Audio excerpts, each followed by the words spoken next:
Centaines de kilomètres de Nancy, Clémery et ses 200 habitants voient de temps à autre les journalistes débarquer. Ils sont à la recherche de Michel Colin, dit le pape de Clémery. Une ancienne exploitation agricole, agrandie, adaptée, abrite le temple et les services de cette étrange communauté. C'est du ciel directement que le père Colin affirme avoir reçu l'ordre d'édifier à Clémery sa résidence. De cette correspondance surnaturelle est née dans un véritable délire de rocaille toute cette série de constructions.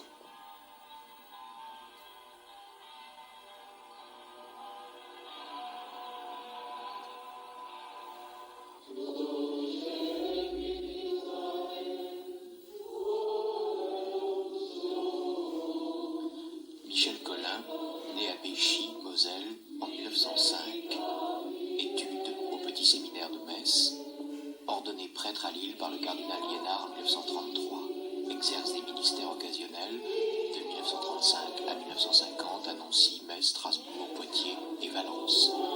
Le Saint-Siège le réduit à l'état laïque en 1951. Le Saint-Office confirme en 1956 cet arrêt. Interdit personnel par l'évêque de Nancy et de Toul, Michel Colin n'a plus qualité donc pour célébrer la messe et administrer les sacrements. Autour de lui, une communauté permanente d'une quinzaine de membres, tous anciens prêtres européens, déposés par le Vatican. Ils sont devenus évêques nommés par Clément XV.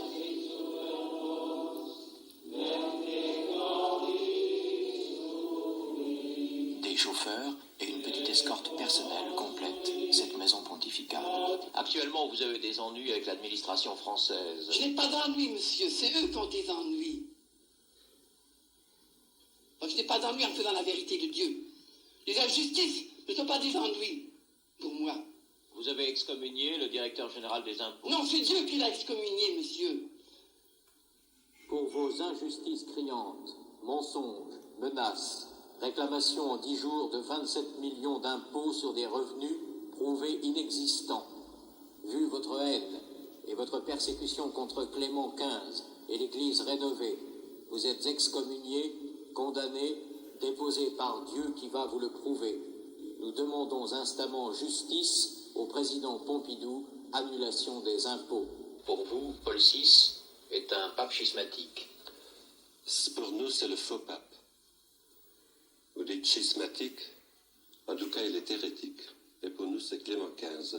Parce que depuis la mort de Jean XXIII, Clément XV était déjà pape, nommé, élu par le ciel, et le conclave qui a suivi n'aurait dû, en somme toute, que le confirmer. Mais tous les cardinaux savaient que Clément XV était là. C'est le cancer, c'est ma maladie de vivre sans mourir. Vous sentez votre force revenir de temps en temps. Subitement. Plein de lumière et de force. Dieu est là.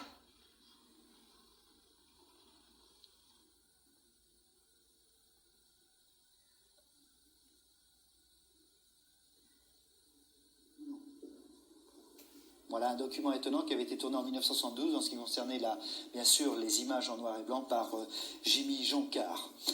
Et puis Clément XV. Clément XV, c'est un personnage, René Tavenot, tout à fait étonnant.